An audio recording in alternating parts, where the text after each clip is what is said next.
Hola, veus, el Departament de Salut ha rectificat les dades de l'afectació de la Covid-19 a la demarcació de Lleida respecte a les dades publicades diumenge i rebaixa la xifra total de morts de 213 a 206, 7 menys, i la d'altes de 941 a 917, 24 menys. Aquest ball de xifres respon al fet que s'han introduït canvis en la manera de fer el recompte, ja que fins ara algunes víctimes mortals s'havien comptabilitzat dues vegades en hospitals i residències.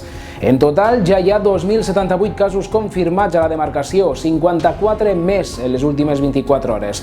I acabem amb un fet curiós. Un home de 56 anys, afectat per la Covid-19, va rebre una curiosa visita a la nit de diumenge a l'Hospital Arnau de Vilanova, on es troba ingressat. Un xot de nom científic Otus scops, conegut en castellà com Mautillo europeo, va entrar per la finestra de l'habitació mentre l'home dormia i va començar a volar per sobre del seu cap. El soroll de les ales el va despertar i quan va encendre el llum es va quedar sorprès en veure el curiós visitant que hi havia a l'habitació. L'au nocturna va deixar de sobrevolar l'estança i es va posar sobre el coixí del llit.